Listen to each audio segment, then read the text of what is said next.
감기로 바뀔 겁니다. 독감으로 바뀌게 되질 겁니다.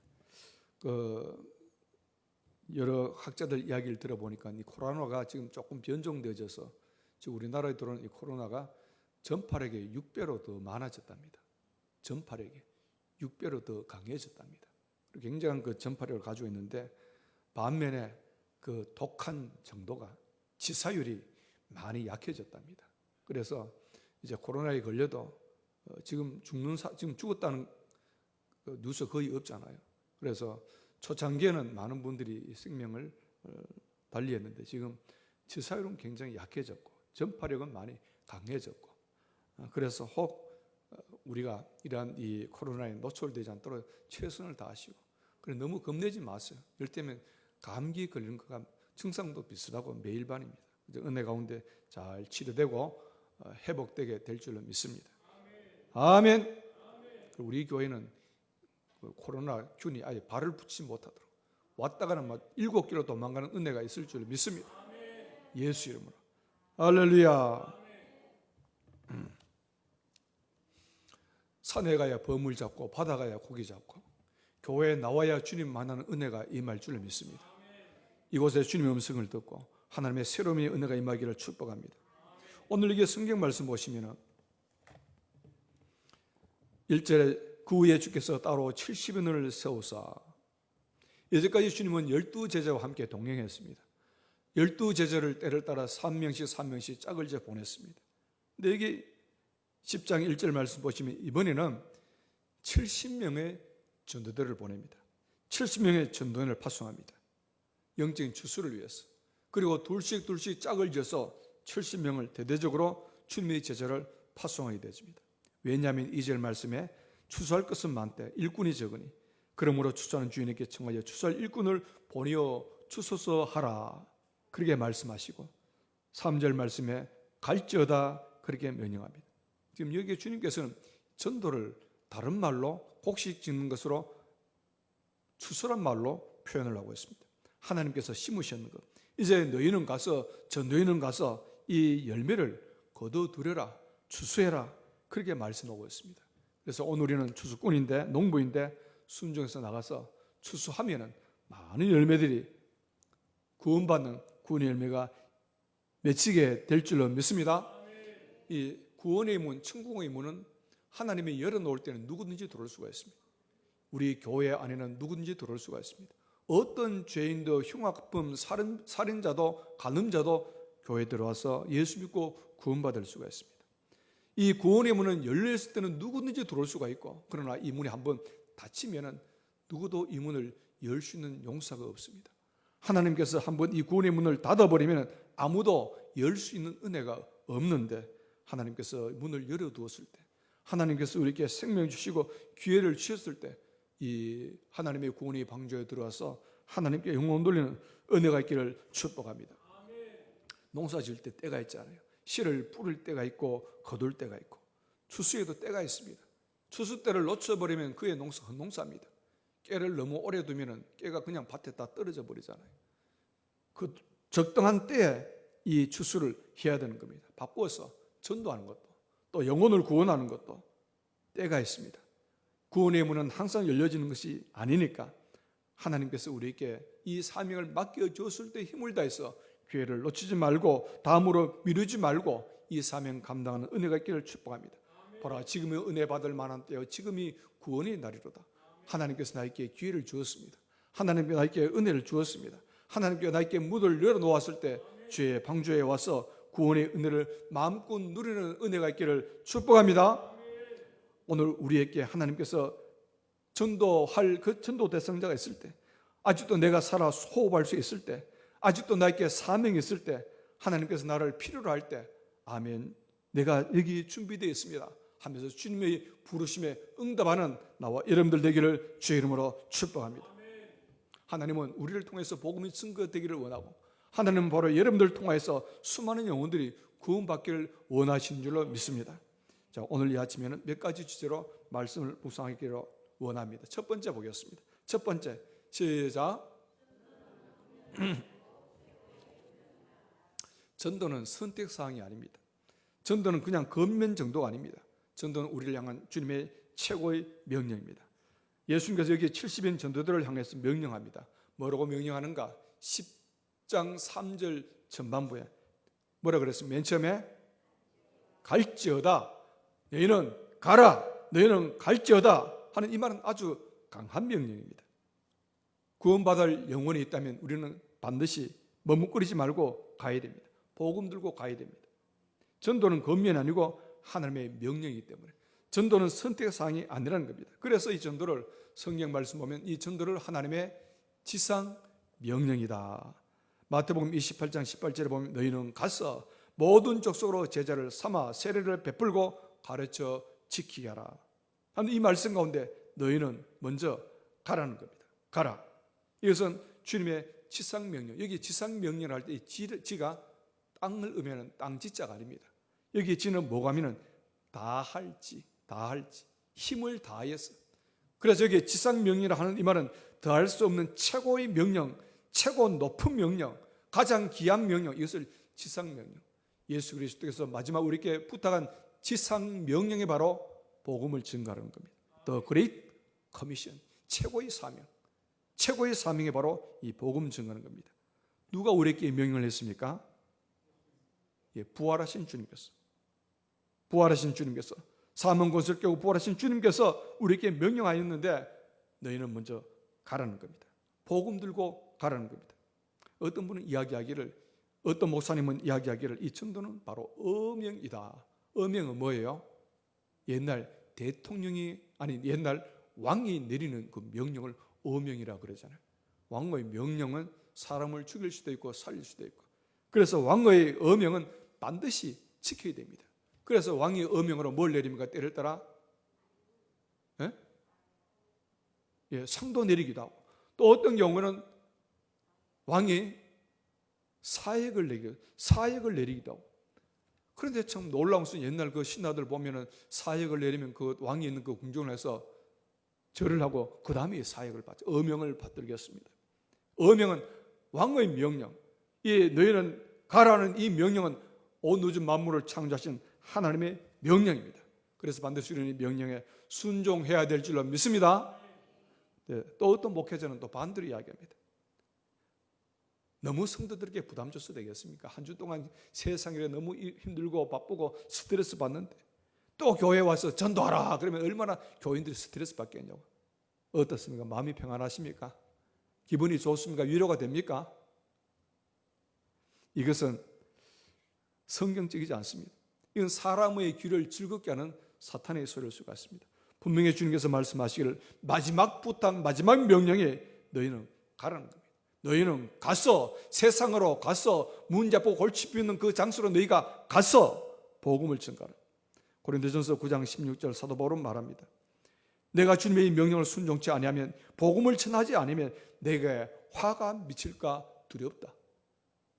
내가 주님의 이 말씀을 내가 순종하지 아니하면 나에게 화가 미칠까 두렵다. 그리고 고백하고 있습니다. 그래서 전도는 가는 것으로 시작이 됩니다. 가려면 뭐가 움직여야 됩니까? 가려면 발이 움직여야 되죠. 발이 움직이지 않으면 갈 수가 없습니다. 그래서 바울은 말하기를 아름답도다 좋은 소식을 전하는 자들의 발이여. 좋은 소식을 전하는 전도자의 발이 아름답다는 겁니다. 사람들은 이 복음에 대해서, 전도에 대해서 생각은 많이 하잖아요. 내가 누구를 전도해야 되지, 내가 전해야 되지, 지금이 전도할 때입니까? 우리가 반문하면서 전도를 우리가 마음속에 생각은 하는데 발이 가지를 않는 겁니다. 마음으로 품고 있습니다. 그래서 전도 안 되죠. 영혼 추수를 하려고 그러면 가야 됩니다. 바로 전도의 현장 속에. 왜? 전도는 권면이 아니고 필수사항이니까. 해도 되고 안 해도 되는 문제가 아니고 반드시 해야 되는 주님의 최고의 명령, 지상 명령이 바로 전도이고 선교입니다. 주님의 최고의 소원입니다. 그런데 여러분 생각에 좀 어떤 생각이 듭니까? 야, 좀 너무하시다. 오늘 목사님 설교도 좀 너무하시다. 지금 상황이 어떤 상황인데, 지금 때가 어떤 때인데 지금 전도를 이야기하는가? 오늘 이게 성경 말씀 보시면 예수님은 이 제자들 향해서 가라고 말씀하면서 갈지어다 명령하면서 그들의 상황을 충분히 주님은 알고 배려하고 있습니다. 다시 10장 3절 말씀 봅니다. 주님은 70인의 전도연을 파송하면서 이런 비유를 했습니다. 성경 봅니다. 갈지어다 명령하고 난 이후에 예수님께서 말씀하시기를 내가 너희를 보냄이 어린 양을 이리 가운데 보냄과 같도다. 이게 예수님의 마음이에요. 예수님이 제자들의 형편과 그 시대적인 상황과 형편을 너무 잘 아시는 겁니다. 예수님은 영원 추수를 해서 이 70인 전도대를 보내면서 이 70인 전도대를 향해서 마치 뭐가 같다는 거예요? 어린 양과 같다는 거예요. 양도 그냥 양이 아니고 어린 양입니다. 또 그 앞에 예수님께서 12제자를 파송할 때도 양을 이리 가운데 보낸과 같도다. 예수님께서 12제자를 보내면서 하시는 말씀이 내가 너희를 보내는 게 마치 양을 어디 가운데? 이리 가운데 보낸다는 말은 이리 밥이 되는 거 아닙니까? 이걸 예수님이 아셨다는 겁니다. 예수님은 제자들과 70인 전도들을 파송하면서 왜 그들을 어린 양으로 또 양으로 표현했을까? 먼저 제가 자주 말씀드렸습니다만 양은 몇 가지 특징이 있잖아요. 양은 참 아주 미련한 짐승입니다. 이 세상의 모든 짐승들은 거의 대부분이 때가 되면 자기 보금자리를 찾아갑니다. 자기 집을 찾아간다 이 말입니다. 해 빠지면 자기 집을 찾아갑니다. 그런데 양은 자기 집도 모른다는 거예요. 자기 집도 목자가 없으면 찾아갈 수가 없답니다. 수년 전에 진도라는 섬에, 전라도 진도라는 섬에 뭐가 유명해요? 진돗개가 유명하잖아요. 우리나라 아주 뛰어난 품종의 개입니다. 그래서 한 번은 이 개가 저기 대전에 팔려갔다는 거예요. 진돗개가 대전에 팔려갔는데 몇 날 며칠을 이 진돗개가 달려서 대전에서 진도까지 주인 집에 찾아왔다는 거예요. 너무 놀라워서 이게 신문에 한번 난 적이 있습니다. 이 진돗개는 뛰어나서 대전에 팔려갔어도 천리길을 달려서 자기 주인 집을 찾아옵니다. 그런데 양은 멀리 가지 아니해도 자기 집을 찾지 못한다는 방향 감각이 없대요. 그래서 양은 항상 귀가 민감하게 열려있어 목자의 소리에 들려야 됩니다. 목자의 소리에 귀를 열어야 됩니다. 양은 방향 감각이 없답니다. 그래서 목자가 없으면 자기 집을 찾아오지를 못합니다.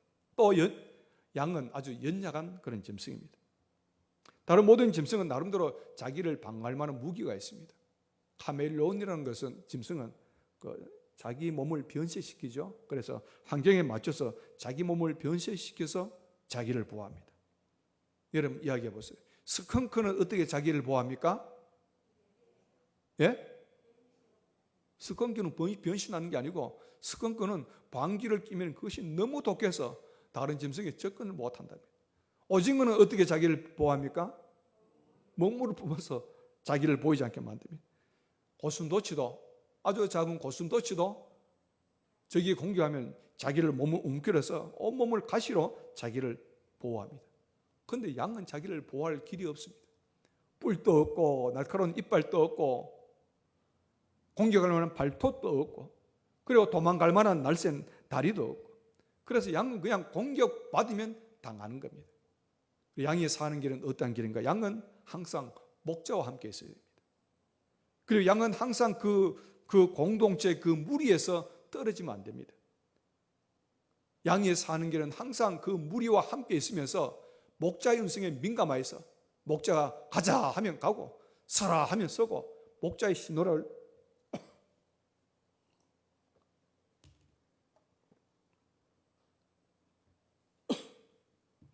민감하게 잘 받고 목자의 소리를 따라가야 이 양이 사는 길입니다. 또 양은 스스로 먹이도 잘 구하지 못한다 그래요. 어디에 푸른 초장이 있는지 어디에 맑은 물인지 잘 모른다는 겁니다. 그런데 낙타는 멀리서 물이 있는 곳을 냄새로 안답니다. 독수리는 아주 높은 공중에서도 먹이가 있는 것을 밝은 눈으로 발견할 수가 있답니다. 그런데 양은 목자가 인도하지 않으면 어디에 초장이 있는지 어디에 물인지 알 수가 없다 그래요. 이렇게 양은 매 순간순간 무슨 일을 하든지 어디에 있든지 목자와 함께 있어야 돼요. 그리고 항상 이 양의 유일한 무기는 잘 발달되어진 귀밖에 없어요.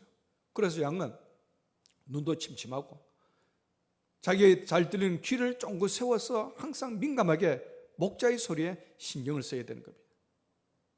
오늘 이 본문의 말씀은 오늘 우리 모든 믿음의 성도들이 바로 이 양과 같다는 거예요. 양이 사는 길은 목자와 함께하고 양이 사는 길은 목자의 소리에 민감하게 반응해야 됩니다. 오늘 우리는 이 어린 양과 같습니다. 양 중에도 그냥 양이 아니고 어린 양입니다. 내가 내 힘으로 죄의 문제를 해결할 수가 없습니다. 우리가 우리의 힘으로 어떤 환난과 박해를 이겨낼 수가 없습니다. 오늘 우리는 밀려드는 어떤 두려움 때문에 밤잠 자지 못하고 힘들 때가 많았습니다.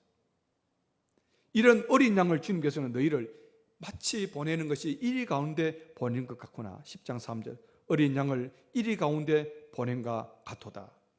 이게 이리 가운데, 이걸 다른 공동 번역에 보면 이 말을 이리 때에 보낸 것 같다. 이리 때에 보낸 것 같다.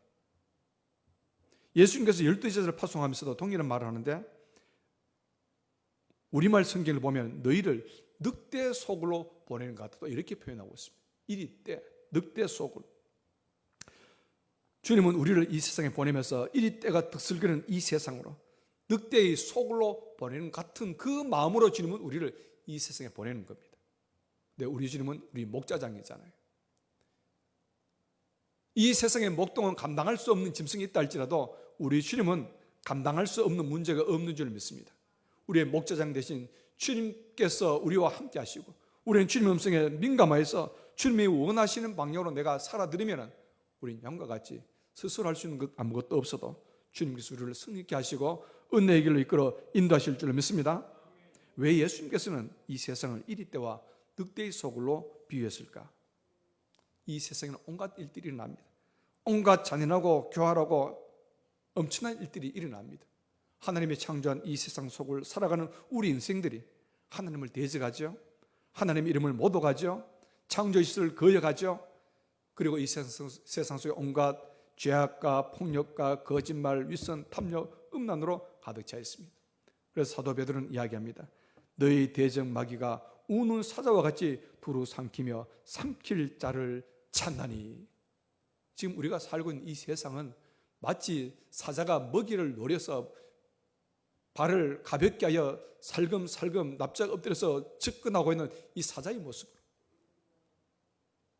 언제 어느 순간에 우리를 이 악한 마귀 사탄의 사자처럼 우리에게 덮칠 줄을 몰라요. 그래서 우리는 민감하게 정신 차려야 됩니다.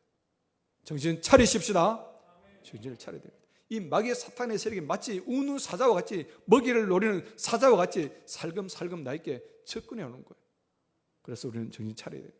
옆에 우리가 한번 검연하십시다. 우리 정신 차리십시다. 정신 차리십시다. 정신을 차려야 됩니다. 아멘. 때를 따라 이 마귀 사탄은요 강명의 천사처럼 위장해서 우리에게 다가오는 거예요. 때를 따라 뿔 달리는 모습으로 흡혈귀처럼 우리에게 다가올 수도 있지만 아주 강명의 천사로 내가 가장 사랑하는 아끼는 좋아하는 그 사람을 통해서 나에게 접근해 올 수도 있습니다. 그래서 여러분 이 세상을 만만하게 생각해서는 안 됩니다. 그리고 여러분들이 그냥 평범하게 살아갈 때는 마귀가 나를 별로 신경 안 써요. 그냥 나는 그냥 뭐 평범하게 왔다 갔다 하면은 교회 가는 것도 그냥 왔다 갔다 하면은 마귀가 별로 신경 안 씁니다. 그런데 내가 뭔가 좀 열심을 내려 그러고 한번 기도 한번 해보겠다 그러고 믿음대로 살려 그러고 정직하게 바르게 하나님 앞에 내가 열심을 한번 내보려 그러면은 이 마귀 사탄의 세력이 그냥 내버려 두지 않습니다. 벌떼와지 덤벼듭니다. 늑대처럼 모여드는 겁니다. 그래서 우리를 공격합니다. 너무나 우리를 미워하고 핍박합니다. 그래 할 때 우리는 야 내가 지금 일이 한가운데 있구나 하는 것을 느껴지게 되어집니다. 우리가 바울 사도를 한번 생각해 보십시다. 바울이 복음 들고 나가서 복음을 증거할 때 복음의 현장 속에 많은 능력이 나타났습니다. 기적이 나타났습니다. 귀신들이 떠나가고 병든 자가 고침받고 옥문이 열리고 수많은 사람들이 예수님을 믿고 영접하는 구원의 역사가 일어났습니다.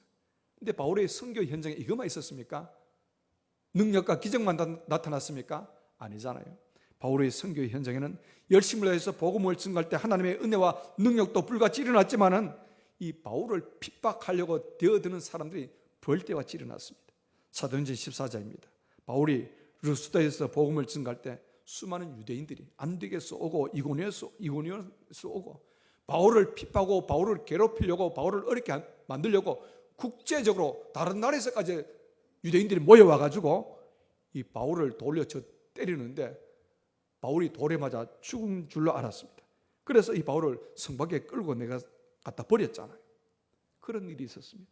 또 사도행전 23장에 보면은 어떤 사람이 생겨났는가 하니까 바울이 말씀에 힘있고 능력 있고 복음의 능력이 나타나고 병든 자들이 고침받고 기적과 역사가 막 일어나는데 그걸 보면서도 이 바울을 죽이려고 모여든 결사대가 있었는데 그들은 말하기를 우리는 바울을 죽일 때까지 먹지도 않고 마시지도 않으리라 이렇게 맹세하고 모였던 40명의 결사대가 만들어졌습니다. 어떤 결사대요? 바울을 죽이려고 저놈을 죽여야 된다.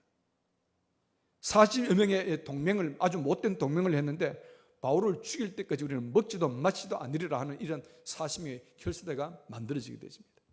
바꿔 얘기해서 오늘 우리가 이 말씀대로 살려고 애를 쓰려 할수록 이런저런 어려움과 방해가 있다 그 이야기입니다. 그래서 예수님도 12제자를 파송하면서 마태복음 10장 17절입니다. 너희가 사람들을 삼가라. 그들이 너를 공경에 넘겨주겠고 그들이 회당에서 채찍질하리라. 또 너희가 나로 말미암아 총독들과 임금들 앞에 끌려가리라. 또 마태복음 10장 22절입니다. 너희가 내 이름으로 말미암아 모든 사람에게 미움을 받을 것이다. 그런데 말씀대로 살고 이 복음을 증거하는 승리의 삶을 살려 그러면 많은 사람들이 여러분들 미워한다는 거예요. 오히려 여러분들이 주님의 이름으로 어려움 당하고 핍박을 받을 때 기뻐하시고 감사하시기 바랍니다. 하나님께서 영광 받으실 줄 믿습니다. 우리가 보냄받은 이 세상은 바로 이렇게 이리때가 우글거리는 세상 한가운데 늑대 소굴 가운데 우리를 보냈을 겁니다. 그래서 주님께서는 말씀하시기를 갈지어다 내가 너희를 보냄이 어린 양을 이리 가운데 보낸가 같도다. 주님 이건 너무 잘 아십니다. 그런데 주님께서는 우리의 목자장 되시니까 이걸 너무 잘 아시고 그냥 가라고 하고 내버려 두지 않는다 그 말입니다. 여기에 중요한 말씀은 가운데로 이리 가운데로 그 한가운데로 우리를 보냈습니다. 한가운데로. 바꿔 얘기해서 물에 빠진 사람 건지기 위해서 물속에 들어가야 건질 수가 있습니다. 잃어버린 한 영혼을 구원하기 위해서는 이리가 우글거리는 그 속에 들어가야 그 영혼을 구원할 수 있다는 그 이야기입니다.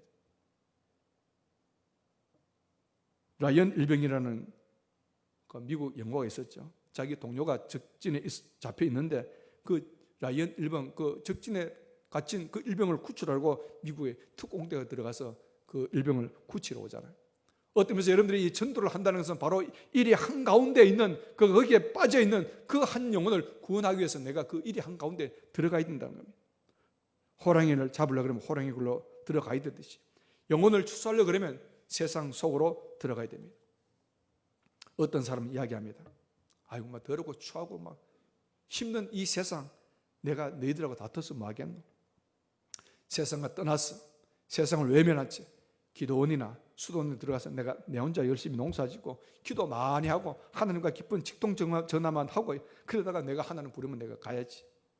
또 어떤 분은 이야기합니다. 산 좋고 물 좋은 별장 지어놓고 산속에 들어가서 내가 산 사람이 되었어. 그래서 열심히 내가 평생을 살아야지. 이게 성경적이지 않다는 겁니다. 주님께서 우리를 보내신 곳이 어딘가 하면 너희는 어디로? 이 세상으로 가라는 겁니다. 문제 아프고 골치가 있고 도적이 있고 강도가 있고 아주 못된 사람이 들끓고 있는 바로 이 세상 속에 들어가서 너희는 바로 이 세상의 빛이다. 너희는 바로 이 세상의 소금이라고 말씀하고 있습니다. 빛은 어두운 가운데 필요한 겁니다.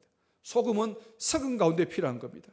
그래서 오늘 여러분들은 어두운 가운데 빛으로 살기를 축복합니다. 썩은 가운데 방부제 사명을 감당하기를 축복합니다.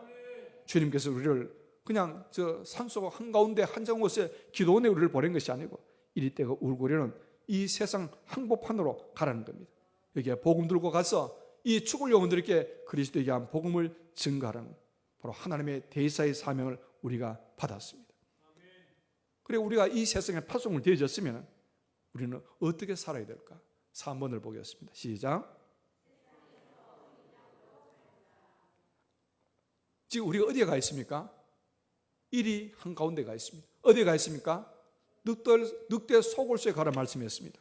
누가요? 어린 양이. 이건 일이 밥이잖아요. 늑대의 밥이잖아요. 이 늑대와 어린 양의 싸움 누가 이깁니까? 예준아. 늑대와 어린 양의 싸움 누가 이기노? 그 말할 것도 없지. 생각할 것도 없지.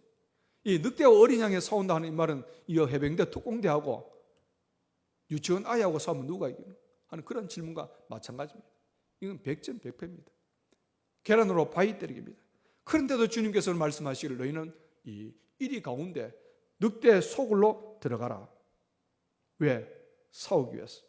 상대가 되지 않는 싸움인데 이 하늘과 땅의 권세를 가진 주님께서 어린 양인 우리를 늑대가 울거리는 이 세상 한복판으로 가라고 말씀합니다.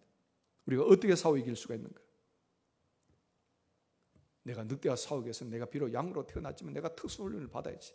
내가 훈련을 많이 했지. 양이 열심히 이빨을 갑니다. 양이 열심히 발톱을 갑니다. 그리고 양이 뿔을 만들어 답니다. 그러면 이 양이 특수훈련 받아서 늑대를 이길 수도 있습니까? 그럴 수도 있을까요? 대답 좀 해보세요. 이길 수 없습니다. 아무리 양이 훈련받고 특수훈련 받아도 양은 양입니다. 이길 수가 없습니다. 그러면 어떻게 이 양이, 지금 주님께서 우리를 파송했는데 보냈는데 어떻게 이 양이 이리를 이길 수가 있을까? 따라하십시다. 선으로 악을 이겨라. 너무 무책임한 것 같습니까? 예수님만 보십시다. 예수님께서 겟세마네 동산에서 마지막 십자가를 앞에 두고 기도합니다. 기도를 마쳤을 때 로마 군수들이 와서 예수님을 체포하죠. 그랬더니 의협심 강한 베드로가 용감하게 칼을 빼서 대제사장 말고의 길을 자릅니다. 그때 예수님이 하신 말씀 마태복음 26장 52절입니다. 네 칼을 도로 칼집에 꽂으라. 칼을 가지는 자는 칼로 망하느니라. 또 누가복음 22장 51절 말씀 보시면 이것까지 참으라시고 그 길을 만져 나았게 하시더라. 말고의 길을 붙여주었다 그 말입니다. 베드로는 칼을 빼서 말고의 길을 잘랐는데 예수님은 그 길을 주어서 다시 붙여줍니다. 예수님은 12영이나 되는 하늘 천사를 동원하면 한순간에 그들을 다 멸할 수가 있는데 하나님의 위대하심을 보여줄 수가 있는데 예수님은 이사야 선지자의 말대로 토살장에 끌려가는 양처럼 이리저리 끌려다녔습니다. 또 덜 깎는 자 앞에 잠잠한 양처럼 빨가벗겨지고 토초를 당했습니다. 당시 정치 지도자 성난 군중들 로마 군인들이 이리때처럼 달려와서 예수님을 조롱하고 마지막 십자가에 못 박습니다. 근데 주님께서는 그냥 가만히 인내만 하신 것이 아니고 이들 향해서 누가복음 23장 34절입니다. 아버지여 저들을 사하여 주옵소서. 자기의 하는 것을 알지 못합니다. 이건 좀 전율이 느껴지는 기도 아닙니까? 지금 예수님을 잡아 가시 멸류관 시키고 채찍으로 때리고 옆구리에 못을 박고 창을 찌르고 양손과 양발에 못을 받는 그 로마 병정들 향해서 주님께서 기도하기를 아버지 저들을 사하여 주옵소서. 자기의 하는 것을 알지 못합니다. 우리는 또 사도행전에 보면 스데반의 선으로 악을 이기는 모습을 볼 수가 있습니다. 스데반이 복음을 전가다가 성난 유대인들이 벌떼처럼 모여서 스데반을 향해서 돌로 치죠. 그래서 스데반이 돌무덤에 갇힙니다. 돌무덤에 갇혀 피를 흘리며 스데반이 죽어갈 때 그 얼굴이 천사의 얼굴처럼 빛났더라 그랬습니다. 그리고 스데반이 마지막 이렇게 기도합니다. 주여 이 죄를 저들에게 돌리지 마옵소서. 지금 스데반은 자기를 향해서 돌을 던지는 이 원수들 향해서 저주하지 않고 욕하지 않고 이리 때 물려주는 양처럼 그냥 죽어갔습니다. 그리고 주님의 승리는 정말 놀라운데 바로 이 일에 앞장섰던 사울이란 청년이 다메섹 도성에서 부활하신 예수 그리스도를 만나고 이 스데반의 죽음의 현장에 앞장섰던 이 사울이 변해서 바울되게 되어지고 신약 성경 3분의 1을 기록하는 그 주인공으로 바뀌어지게 되어집니다. 선으로 악을 이긴 거죠. 보냄받은 어린 양이 승리하는 길은 선으로 악을 이기는 겁니다. 누가 이 악한 이 세상을 이길 수가 있는가? 우리가 이리가 돼서 내가 늑대가 돼서 내가 호랑이가 돼서 싸워 이기는 것이 아니고 내가 철저하게 양으로 사는 겁니다. 너희는 세상의 양이라고 말씀했으니까 우리가 철저하게 주님이 보내신 그 양이 되어지면 우리는 모든 싸움에 승리할 수 있는 줄로 믿습니다. 양이 훈련받아서 뿔을 가지고 발톱으로 날카로운 이빨로 싸워 이기는 것이 아니고 양의 무기는 그냥 목자의 음성을 듣는 겁니다. 양의 무기는 목자의 음성을 듣고 목자가 없으면 한순간도 살아갈 수 없기 때문에 항상 이 목자이신 주님의 음성을 들으며 주님을 바라보고 주님만을 바라보고 주님만을 의지합니다. 나는 양이지만 나는 지금 이리 앞에 내가 둘러싸여 있지만 내 백그라운드는 하나님이 계시고, 지금 주님께서 나에게 말씀하고 계시고, 내가 그래도 주님께서 가라는 곳에 내가 가고, 주님이 서라면 서고, 주님께서 하라는 대로 내가 순종만 하면은 주님께서 나를 승리케 하시고, 주님께서 나를 이끌어 인도하신다는 그 믿음으로 우리는 가는 겁니다. 아멘. 철저하게 어린 양이 되면 주님께서 우리를 구덩이에서 건져주시고 이리 가운데서 우리를 지켜주실 줄 믿습니다. 그래서 우리는 두려워하지 말라, 염려하지 말라, 내가 세상 끝날까지 너희와 함께하리라 하는 이 약속의 말씀을 붙잡으시고 승리하시기를 바랍니다. 내 안에 계신 성령께서 나를 도우시고 하늘과 땅의 권세를 가진 주님께서 세상 끝날까지 우리와 함께하실 줄 믿습니다. 부활하신 주님은 우리 안에서 명령합니다. 가라는 겁니다. 이 세상을 향해서 문제 많고 골치 아프고 거짓말장이 있고 사기꾼들이 들고 있는 이 세상 속에 가서 빛이 되라는 겁니다. 그리고 녹아지는 소금이 되라고 말씀합니다. 주님은 너무 잘 아십니다. 내가 너희를 보냄이 어린 양을 이 가운데 보냄과 같도다. 이 상식적으로는 있을 수 없는 일이잖아요. 이건 100% 죽는 거잖아요. 그래도 내가 철저한 어린 양이 되어서 우리의 목자 되신 주님의 명령을 따라 내가 순종해서 가면은 주님께서 피할 길을 열어주시고 주님께서 은혜와 기적을 허락하시고 우리를 승리하게 하실 줄 믿습니다. 그래도 가야 됩니다. 우리가 어린 양처럼 우둔하다 할지라도 이리다가 들끓는 이 세상 속으로 가야 됩니다. 그래서 우리가 가는 길은 꽃길이 아니고 우리가 가는 길은 좁은 길이고 십자가의 길이고 순교자의 길이고 땀 흘린 길입니다. 하나님 우리를 이 세상에 보내지만 그냥 보내는 것이 아니고 우리를 매 순간순간 지키시고 감찰하시고 신경을 쓰고 우리를 이끌어 인도하실 줄 믿습니다. 그래서 오늘 우리는 내 사업장에, 내 직장에, 이웃과의 관계 속에 바로 이 세상 속에 우리가 들어가서 우리의 가정을 천국으로 만들고 우리의 모든 관계를 천국으로 만들어가는 은혜의 주인공 되시기를 주의 이름으로 축복합니다. 기도하시겠습니다.